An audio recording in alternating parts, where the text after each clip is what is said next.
tuas bênçãos eu provar, quando o teu rio me saciar, eu te bendirei.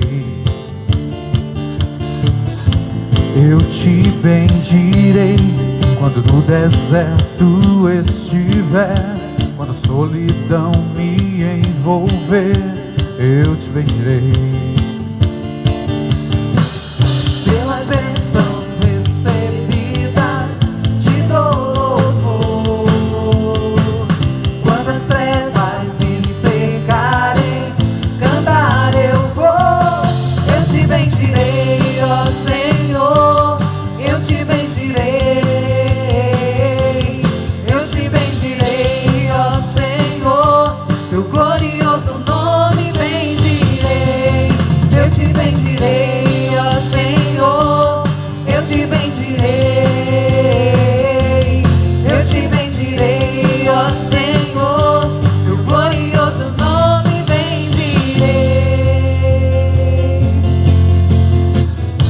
Eu te bendirei quando a luz do sol brilhar em mim, quando tudo certo estiver, eu te bendirei. Eu te bendirei num caminho de aflição. Se a dor tomar meu coração, eu te bendirei. Pelas bênçãos recebidas te dou louvor. Quando as trevas me cercarem, cantar eu vou. Eu te bendirei, ó Senhor, eu te bendirei. Eu te bendirei, ó Senhor, teu glorioso nome bendirei. Eu te bendirei, ó Senhor, eu te bendirei. Eu te bendirei, ó Senhor, teu glorioso nome bendirei. Soberano Deus, em ti confiarei. Tu és o meu Senhor, teu nome bendirei. Soberano Deus, em ti confiarei. Tu és o meu Senhor, teu nome bendirei. Eu te bendirei, ó Senhor, eu te bendirei. Eu te bendirei, ó Senhor, teu glorioso nome bendirei. Eu te bendirei, ó Senhor, eu te bendirei. Eu te bendirei, ó Senhor, teu glorioso nome bendirei. Queremos saudar a todos em nome do Senhor Jesus Cristo ressurreto. Temos um tempo hoje para meditarmos na palavra de Deus, onde Deus tem algo especial para transmitir, para falar ao nosso coração. Queremos convidar você para uma leitura em Lucas, no capítulo 4, no versículo 16 até o versículo 21. Jesus prega em Nazaré, é rejeitado pelos seus. Indo para Nazaré, onde fora criado, entrou num sábado na sinagoga, segundo o seu costume, e levantou-se para ler. Então lhe deram o livro do profeta Isaías, e abrindo o livro, achou o lugar onde estava escrito: O Espírito do Senhor está sobre mim, pelo que me ungiu para evangelizar os pobres, enviou-me para proclamar libertação aos cativos e restauração de vista aos cegos, para pôr em liberdade os oprimidos e apregoar o ano aceitável do Senhor. Então, fechando o livro, devolveu-o ao assistente e assentou-se, e toda a sinagoga tinha os olhos fitos nele. Então passou Jesus a dizer-lhes: hoje se cumpriu a escritura que acabais de ouvir. Nós estamos diante de um dos momentos mais significativos do ministério de Jesus Cristo, quando ele lê esta profecia de Isaías e diz que esta profecia se cumpre na vida de Jesus Cristo. E Jesus veio para estabelecer o seu reino, para ser rei, sacerdote e reinar sobre os corações, sobre as vidas, para ser Senhor das nossas vidas. Esta foi a grande missão de Jesus Cristo. E Ele é para nós o modelo de ministério. Ele traz para nós este paradigma. Por isso nós seguimos a Jesus, nós andamos com Ele, nós aprendemos através dos evangelhos tudo aquilo que Ele quer dos seus discípulos, dos seus seguidores. Por isso é importante nós pensarmos que logo após o batismo, a tentação, Jesus regressa a Galileia e visita agora Nazaré. E ele é convidado para ler a palavra. E ele então pega esse texto de Isaías e ele identifica-se e se mostra como o verdadeiro Messias. E ele traz então esta visão de ministério. E nesta oportunidade nós queremos trazer à nossa memória, relembrar o que o Espírito Santo usou através desse texto, porque nós somos guiados, direcionados, dirigidos pela terceira pessoa do Espírito Santo para ver em Jesus Cristo o nosso modelo, para ver em Jesus Cristo a exigência que Ele traz para o nosso ministério como igreja, como obreiros, como pastores, evangelistas, como mestres. Então, nós temos aqui algumas lições para a nossa vida ministerial. E a primeira delas é que um ministério dirigido e sustentado pelo Espírito Santo, assim como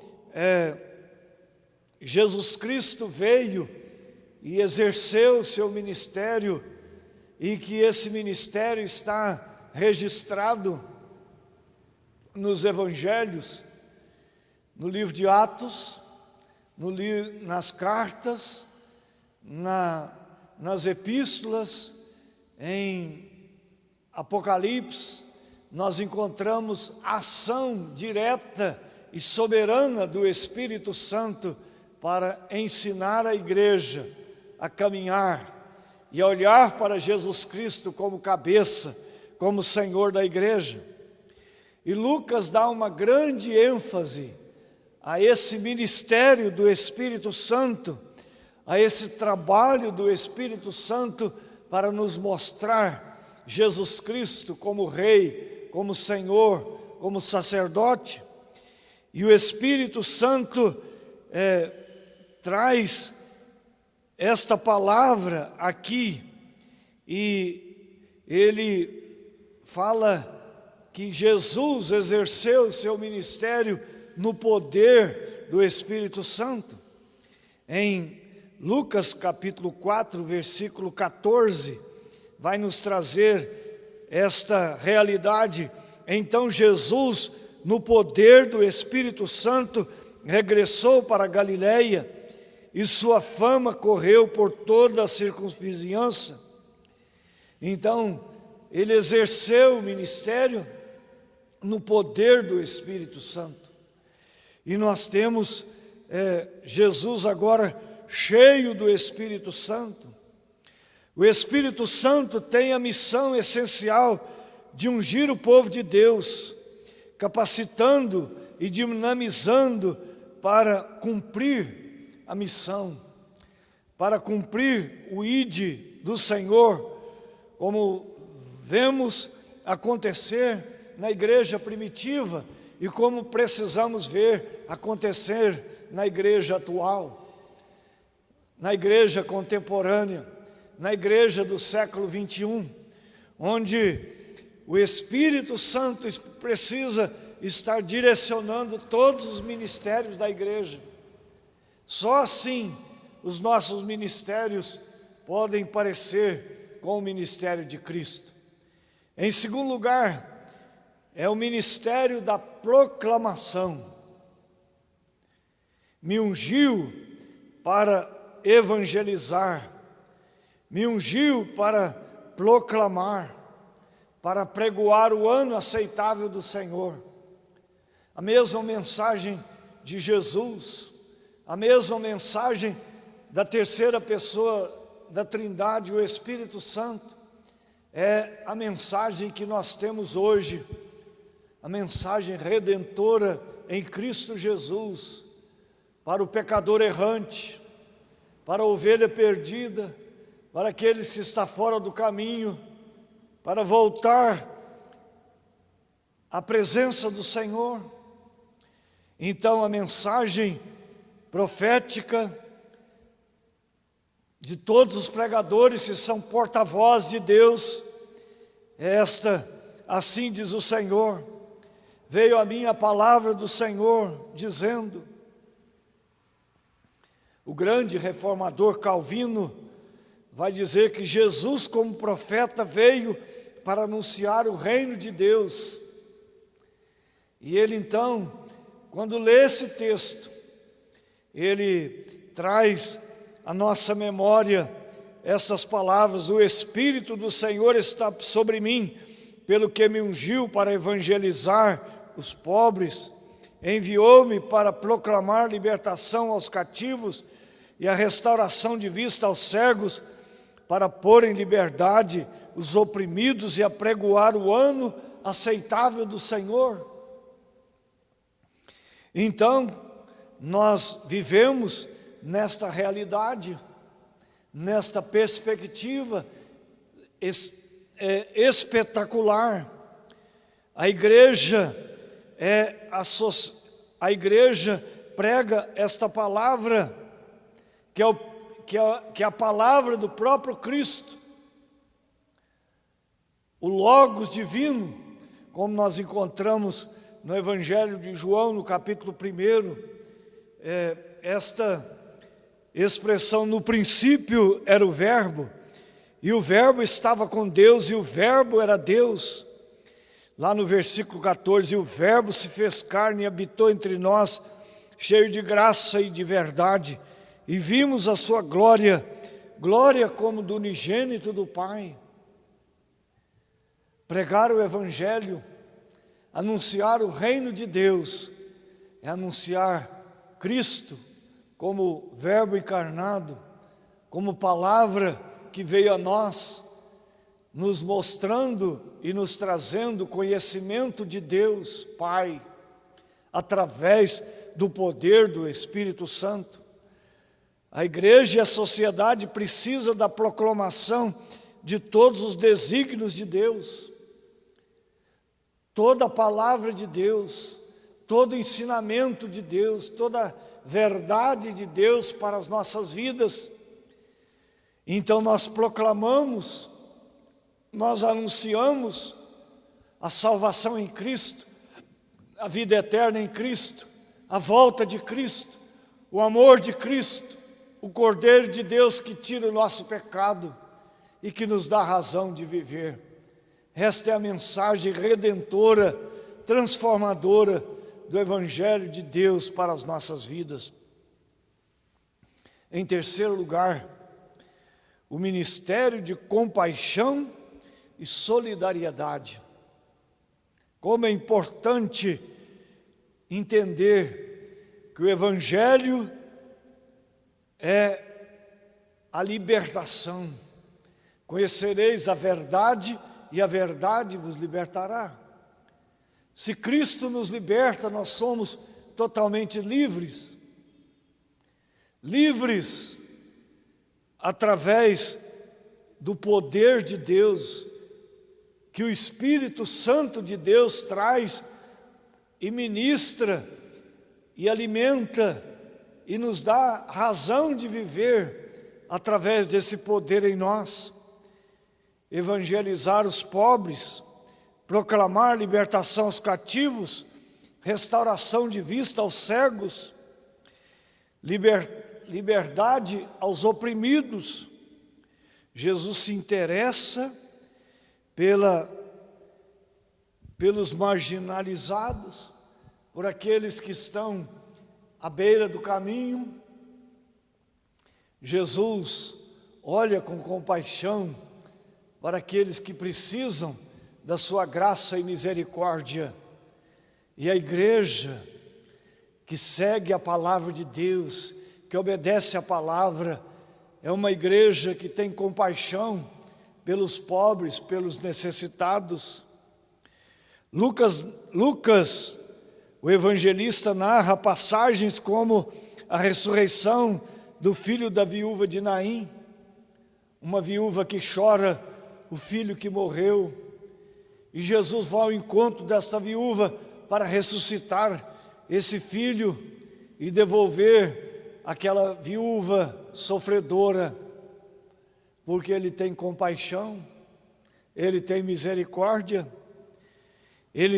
Em Lucas também nós encontramos a parábola do bom samaritano, a parábola do filho pródigo, do rico e Lázaro, dos 10 leprosos, de Zaqueu, que são todos ensinamentos de Jesus, que tem solidariedade, que tem compaixão, que vai em busca do oprimido, do desvalido.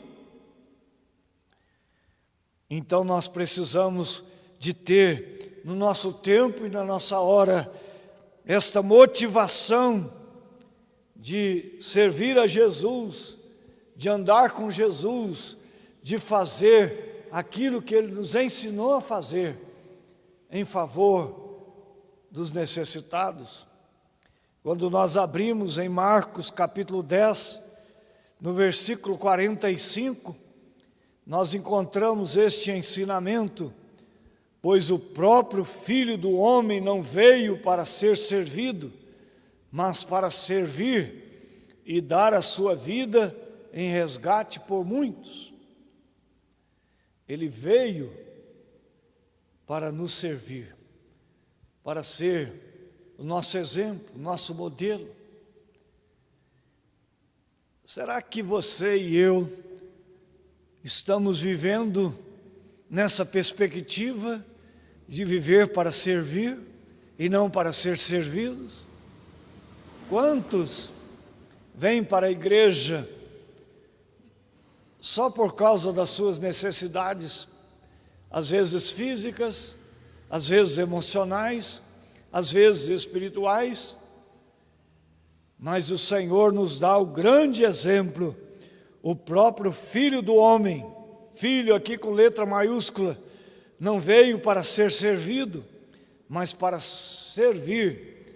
E Ele veio para dar a vida em resgate, para nos resgatar. Ele foi à cruz por nós. Para nos resgatar, Ele sofreu os açoites, Ele sofreu humilhação, Ele foi açoitado por nós, Ele teve a coroa de espinhos na cabeça por nossa causa. E por nossa causa, Ele se deu na cruz. E nós, como seus discípulos, seus seguidores, também precisamos estar à disposição do ministério, mas olhando para a cruz, não olhando para os privilégios, não olhando na perspectiva de receber, mas na perspectiva de dar, que é dando que se recebe, É servindo que nós vamos fazer a obra de Deus de maneira agradável diante do nosso Deus. Portanto, nesta palavra, neste momento, nós queremos que a sua vida seja uma vida avivada, uma vida cheia do poder do Espírito Santo, uma vida que tenha a perspectiva de colocar Deus em primeiro lugar, de buscar o reino de Deus em primeiro lugar, e as demais coisas nos serão acrescentadas. E então nós vamos nos envolver nas questões sociais, não simplesmente para ajudar um pobre, um necessitado, um desvalido, mas para fazer por amor, para fazer porque nós estamos cheios da graça de Deus, e nós temos graça de Deus para nós e graça de Deus para as pessoas que estão à nossa volta. Quando houve o avivamento em todos os momentos da história, o povo de Deus, cheios do poder de Deus, da graça de Deus, cheios do Espírito Santo, foram trabalhar para o bem comum, para o bem da sociedade. Então foram reformar prisões, aboliram o trabalho infantil, trabalharam em função de acabar com o tráfico de escravos, lutaram contra o alcoolismo. Quantos bares, quantos botequins, quantos lugares de jogos foram fechados, porque o povo passou a servir a Deus, andar com Deus, obedecer a palavra de Deus, amar a Deus. O tabagismo, que faz tanto mal, tirado não por força, nem por violência, mas por pessoas que entendem que um corpo que é templo do Espírito Santo de Deus, que vive para servir a Deus, não pode ser destruído pelo álcool, pelo tabaco, pelos vícios, pelas noitadas, mas tem que estar a serviço de Deus.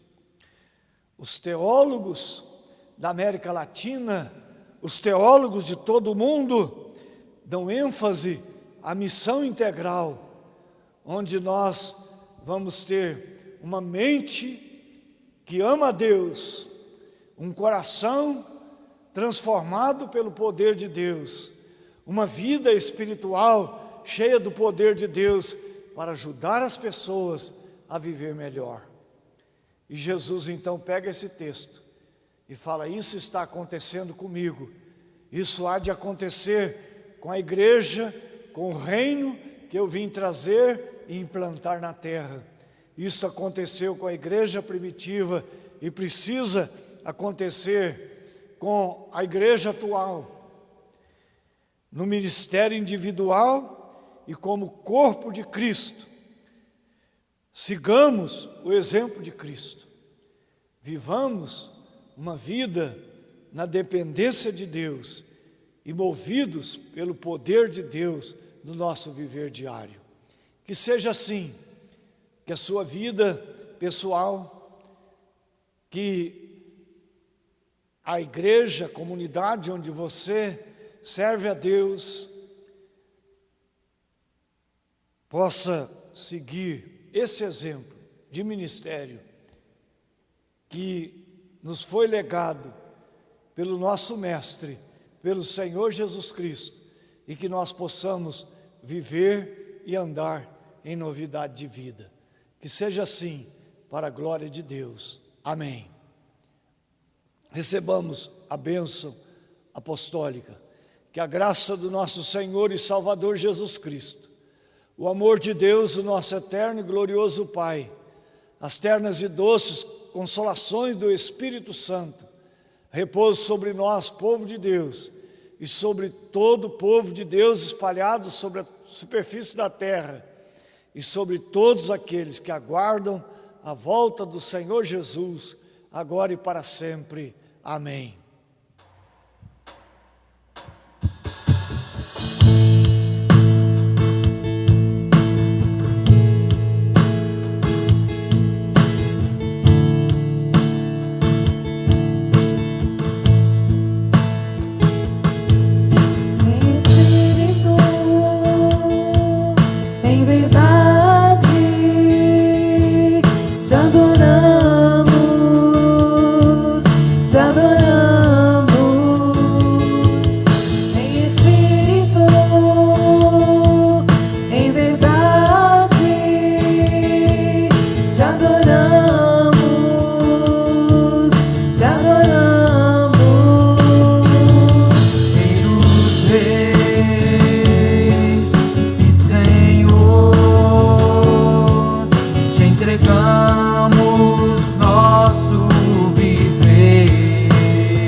casa de Deus, onde flui o amor.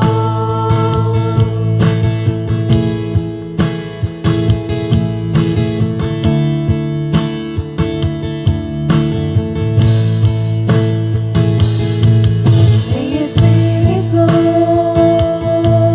em verdade, te adoramos, te adoramos. Em espírito, em verdade, te adoramos, te adoramos.